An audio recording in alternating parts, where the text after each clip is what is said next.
बिस्मिल्लाहिर्रहमानिर्रहीम। News with Fatima में welcome.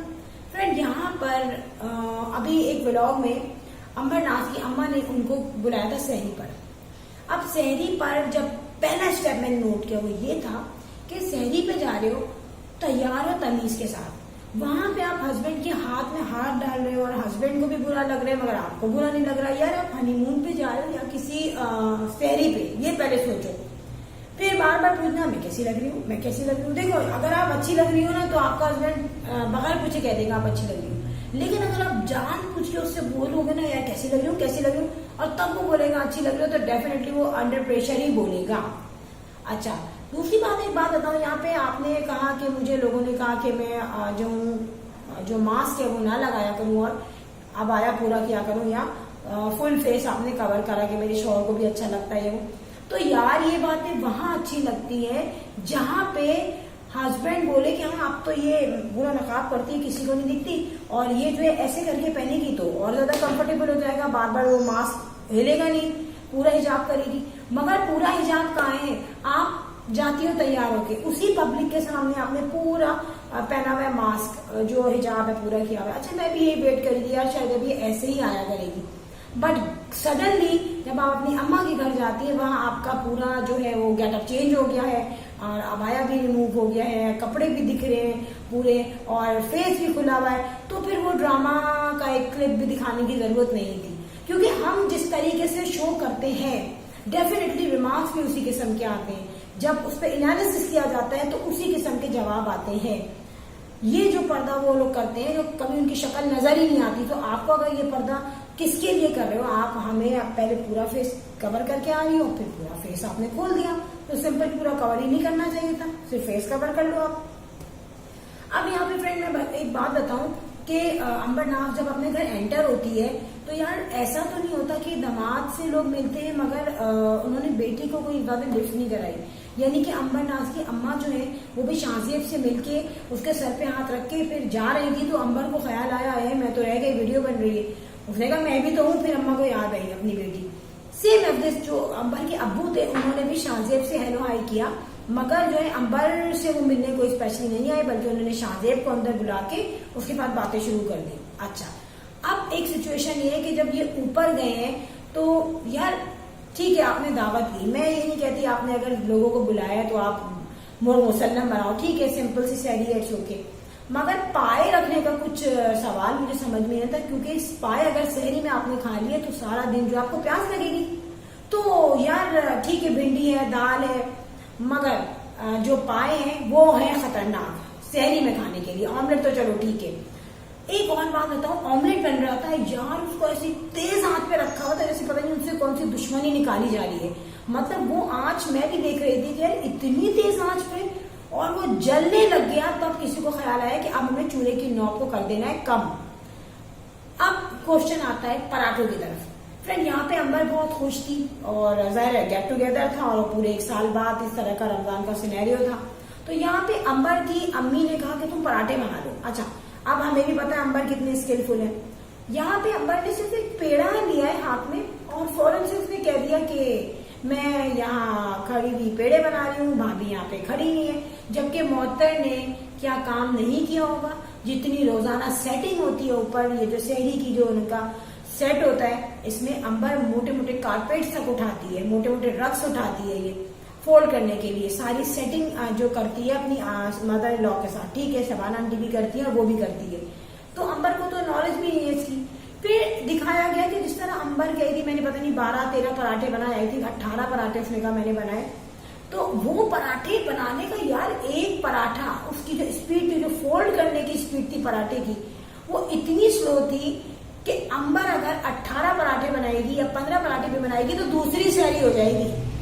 वो उस वक्त पराठे नहीं बना रही थी, वो एक क्लिप के लिए उसकी अम्मा ने उसको प्रैक्टिस करवाई कि बेटा यहाँ पे सीख लो ताकि वहां पे और आसानी हो जाए आपको।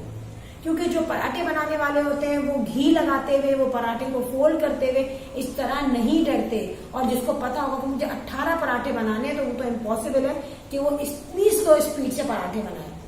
अब यहाँ पे मैं बताऊं कि सदफ जो है डेफिनेटली उनका ब्लड रिलेशन तो नहीं है, मगर सदफ इनके साथ काफी सीरियस है और उस सहरी में सदफ काफी काफी सिंसियर नजर आ रही थी, सिंसियर तो नहीं, सीरियस नजर आ रही थी बाय फेस वो, और पता नहीं क्या नींद आ रही थी उसे, क्या था।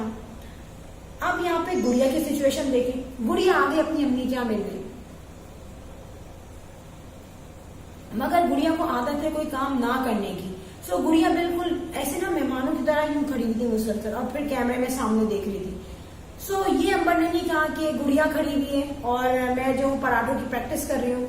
तो फ्रेंड ये बात कुछ गलत है, यहाँ पर मोहत्तर को कभी भी क्रेडिट नहीं दिया गया।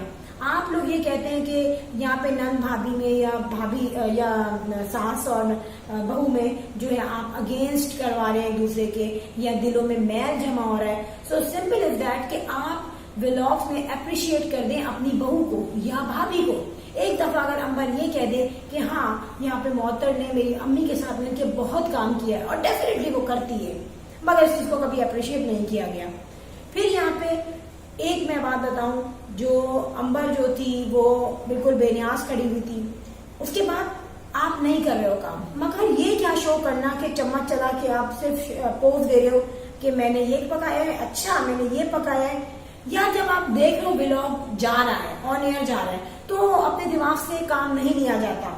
उस वक्त सिर्फ ये सोचा जा रहा था कि मैं एक प्रिंस हूँ और मैं आई हूँ यहाँ पर, और ये सारे जो है मेरी भाभी है, स्पेशली माँ तो करेगी काम, भाभी जो है ये बेचारी मेरी नौकर है, मेरा सारा काम करके बैठ चुकी है।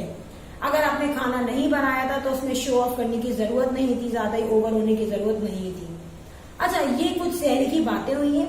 फिर मैं आपको एक और बात बताऊं कि इससे पहले अंबर ने एक क्वेश्चन में कहा था, जिसपे उससे क्वेश्चन आंसर पूछे गए थे, तो उसने अपनी शादी का बताया था कि मेरी लव है अरेंज, बहुत हंसती। तो उसने लास्ट में कहा था कि मेरी अरेंज मैरिज है। बट फ्रेंड यहाँ पर सॉलिड प्रूफ है, अंबर की जो अम्मा है और गौसिया आंटी जो है, इनकी दोस्ती बहुत पहले से 7 ईयर्स से ये फ्रेंडशिप भी इनमें आपस में, और सब्सक्रिप्शन की बात ही ना करें, बेल आइकन पे हिट करना होता है सिर्फ, ठीक है।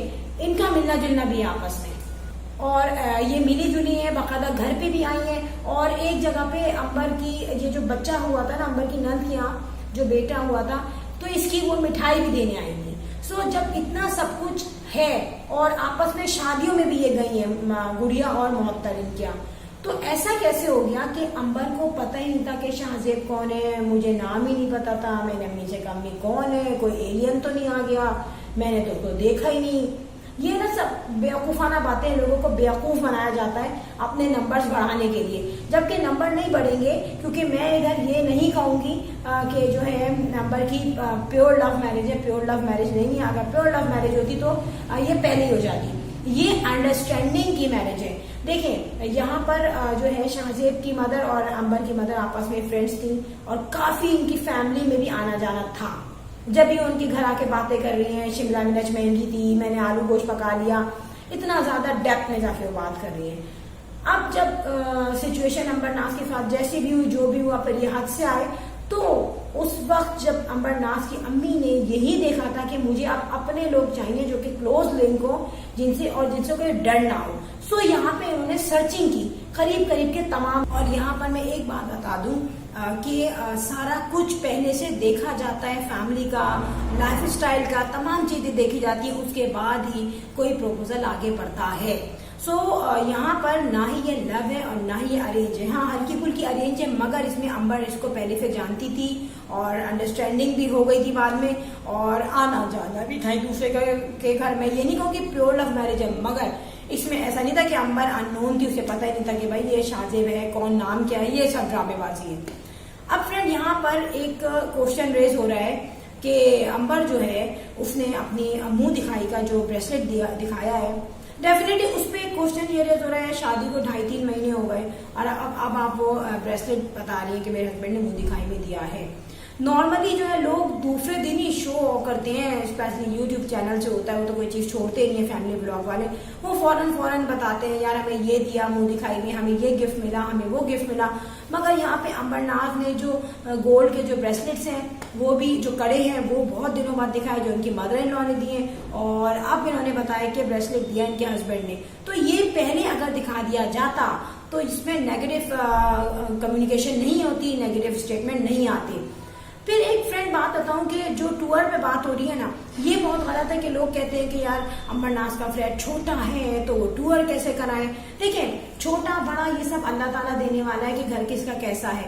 पहली बात बताऊं, अगर उसका एक कमरे का भी फ्लैट है ना तो आई थिंक ये ब्लेसिंग है। ये उनसे पूछे कि जिनके पास रहने को घर नहीं है, जिनके पास रहने को अपार्टमेंट नहीं है या कोई एकोमोडेशन नहीं है, तो अंबर नाज के पास यहाँ पर जिस तरीके का भी घर है वो वेल एंड गुड है। अगर वो होम टूर कराती है, एक कमरे का भी कराती है, चलो उसका तो घर है ना वो यार, एक रूम होगा, बालकनी होगी और किचन है, गेस्ट रूम है, मतलब ड्राइंग रूम जिसको कहते हैं आप, और इसके अलावा जो है इनके वॉशरूम्स वगैरह होंगे, तो इतना ही एनफ है ना, इतना ही होता है। अगर 1 बेड उनका अपार्टमेंट है तो फिर भी इसमें ओके है, इसमें कोई बुरी बात नहीं है। तो यहाँ डेफिनेटली मैं आर्गुमेंट दूंगी कि जो ये बेवकूफाना बातें कर रहे हैं कि इसका छोटा सा फ्लैट है इसलिए नहीं दिखा रही। यार देखने को तो आप ये देखें, यूरोप में एक ही कमरे के फ्लैट में या कमरे में लोग रहते हैं, उसी में उनका जो है वॉशरूम भी होता है, उसी में किचन भी होता है, उसी में छोटा सा उनका बेड भी होता है। एंटर होते हैं तो उनका कमरा शुरू हो जाता है, तो वो भी तो दिखाते ही है ना अपना घर, वो भी शो ऑफ करते हैं। ये तो बेवकूफाना बात है, ठीक है, ये रहने दें और ऐसी बात बोले भी नहीं। अब यहाँ पे क्वेश्चन ये रेज हो रहा है कि अंबर नाज के घर जो इफ्तारी गई थी, वो यार जब आप इफ्तारी भेज रहे हो स्पेशली, तो आप उसको भर के भेजो। अपने इन-लॉज, बेटी के इन-लॉज के यहाँ या बेटे के इन-लॉज के यहाँ आप कोई चीज भेज रहे हो तो यार उसको इतना भेजो कि वो एनफ हो, बहुत ज्यादा हो, फैमिली वाले बोले यार हम भी अगर पेटीज खाएंगे तो हम अलग से खा सकते हो, ठीक है। प्लस एक पॉइंट ये है कि अंबर की जो सहरी थी अम्मा के घर, उसमें सब लोग आए, लेकिन 2 लोगों को मिस किया है, 2 लोगों को नहीं बुलाया है। और अगर वो 2 लोग भी आ जाते तो डेफिनेटली इनकी सहरी में और ज्यादा जो है खूबसूरती आ जाती और रौनक आ जाती। अच्छा अब आप समझ जाएं, उनमें से एक कौन है, एक वो शख्स है जो जब भी जहाँ जाता है वो रेड लिपस्टिक लगा के जाता है और अपनी बातों से और अपने मजाक से जो है हर महफिल में जान डाल देता है। अब डेफिनेटली मुझे जहां तक लग रहा है इन्होंने अंबर के सास ससुर को सिर्फ अंबर की सास की वजह से नहीं बुलाया, क्योंकि वो आती और फिर इसमें जो है कुछ कॉम्प्लीमेंट्स भी आते, कुछ नेगेटिव रिमार्क्स भी आते और मजाक बन जाता अच्छा खासा, जो डेफिनेटली अब शबाना आंटी से बर्दाश्त नहीं हो रहा। तो मे भी पॉसिबल उनको नहीं बुलाया, मगर समधन होने के नाते और पहली सहरी थी वो होने की वजह से अगर बुला लिया जाता तो डेफिनेटली बहुत अच्छा रहता। अच्छा फ्रेंड, यहाँ पर बहुत सारी बातें नोट की जाती हैं, जाहिर सी बात है जब ऑनलाइन प्रोग्राम जाएगा तो उसमें नोटिसेबल होंगी चीजें, तो लोग बोलेंगे, उसमें कोई बुरा मानने की बात नहीं है। लेकिन मैं यहाँ पर कभी भी ये नहीं कहूंगी कि जो कुकिंग में शबाना जो है वो दुआएं ना पढ़े या वो हदीस या कुरान की बातें जो वो करती हैं, अच्छी बातें वो ना करें, डेफिनेटली वो करें, वो एक पॉजिटिव पॉइंट है हर तरफ से। लेकिन जो आपसे आपका वो बुरा कहते हैं, मजाक उड़ाते हैं, अगर आप उन्हें रमजानों में बद्दुआ ना दें या बुरी बातें ना बोले तो आपके लिए ये बहुत अच्छा रहेगा, क्योंकि जिसको जो कहना है वो कहेगा, क्योंकि उनके चैनल्स हैं, उन्हें चैनल चलाना होता है। यूट्यूब के बड़े बड़े जो यूट्यूबर्स होते हैं उन पे लोग तनकीद भी करते हैं और क्या कहना चाहिए उसको पॉजिटिव भी करते हैं, और ये आपके लिए बहुत अच्छा है। कुकिंग में शबाना हो, मोहतर हो, गुड़िया हो, अंबर, वॉट एवर, इनके चैनल्स के लिए इस तरीके की रिएक्शन दे रहे हैं, अपडेट दे रहे हैं, न्यूज दे रहे हैं, इस तरीके से आपके चैनल्स को वो लोग भी देखते हैं जो आपको नहीं जानते। So I think it's good for your popularity. और लास्ट में ये भी बताऊं कि जो बुरी बातें लगती हैं वो भी कही जाती हैं, लेकिन जो पॉजिटिविटी होती है मैं उसको भी कह देती हूँ। लास्ट में ये कहूंगी कि अगर वीडियो अच्छी लगी हो तो बेल आइकन पे क्लिक कर दिया कीजिए, पैसे नहीं लगेंगे फ्रेंड। लास्ट में I will sign in next vlog, और नींदें पूरी नहीं हो रही हैं, सो फ्रेंड मिलेंगे कभी और जब फ्रेश हो जाएंगे तब, क्योंकि अभी इफ्तार के बाद जो है काम भी होता है और उसके बाद हिम्मत भी नहीं रहती, व्लॉग बनाना थोड़ा सा मुश्किल लगता है। मिलेंगे नेक्स्ट व्लॉग में, टिल देन अल्लाह हाफिज़, बाय बाय।